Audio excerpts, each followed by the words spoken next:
First time ko po mag-share ng true experience ko dito sa Spookify. Nalaman ko lang to sa wife ko. Sana mabigyan ng chance na ma-publish ng admin itong story na ito. Nangyari ito 3 years ago. Hindi pa kami ng misis ko, binata pa ako at mahilig magpunta sa iba't ibang lugar.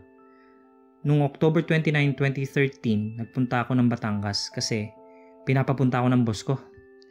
Dahil nangangailangan sila ng tao eh. Since rest day ko naman nun, pumunta na lang ako. Sakay ng motor, around 3 AM bumiyahe na ako. So yun na nga, hindi ko alam kung bakit naisipan ko mag-shortcut sa Tagaytay. Hindi ko pa naman masyado alam ang way papunta doon. Kaya naisipan ko magtanong sa isang matandang babae. Siyempre, magalang naman ang tanong ko sa kanya. Lola, saan po ba ang daan papuntang Batangas? Sumagot naman yung matanda. Dyan, kumaliwa ka dyan. Pagdating sa dulo, kumanan ka. Sabi ng matanda. Walang ekspresyon yung mukha niya pero hindi ko na lang pinansin. Agad naman ako nagpasalamat at umalis. Habang tinataha ko yung daan, napansin ko na medyo mapuno pala yung daan na tinataha ko. Mangilan-ngilan lang din yung mga bahay at poste ng ilaw. Ang weird ng feeling pero bigla na lang ako nakaramdam ng kakaibang lamig. Siguro dahil madaling araw nun. At malamig pa ang simoy ng hangin. Nakaramdam din ako ng pagbigat ng sinasakyan kong motor. Kakaibang bigat yung nararamdaman ko pero hindi ko pa rin yung pinansin. Since nakafocus ako sa pagdadrive ng motor eh. So, heto na yung nakakatakot na part. Habang deadma lang ako sa weird kong nararamdaman nung time na yon, bigla kong naramdaman na parang may kamay na nakakapit sa laylayan ng suot kong polo.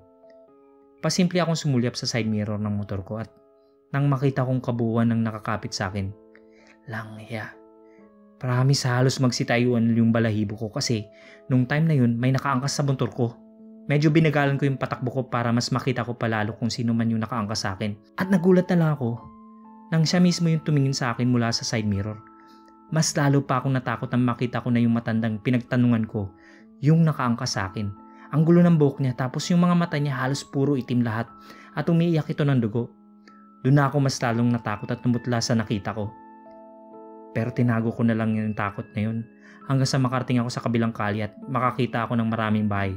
At alam kong safe na ako sa nakakatakot na daan na yun.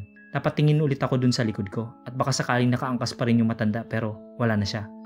Doon na lang ako nakahinga ng maluwag. Kaya pagdating ko sa work ko saktong 5 AM, napansin ng boss ko na namumutla daw ako. Tinanong niya ako kung bakit pero hindi ko na lang sinagot. Sinabi ko na lang na maaga kasi umalis sa bahay at dinahilan ko na lang na wala pa akong tulog.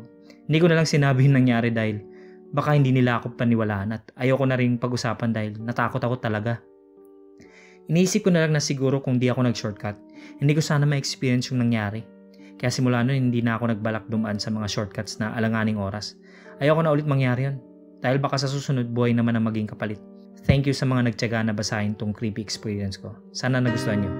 Kung gusto mong updated ka sa lahat ng bagong videos, click na ang subscribe button at notification bell. Maaari ka ring makatulong sa channel sa pagpunta sa Patreon page. Yung link nasa description kung saan pwede ka magpadala ng pera sa channel. Maski $1 or 50 pesos per month napakalaking tulong na po.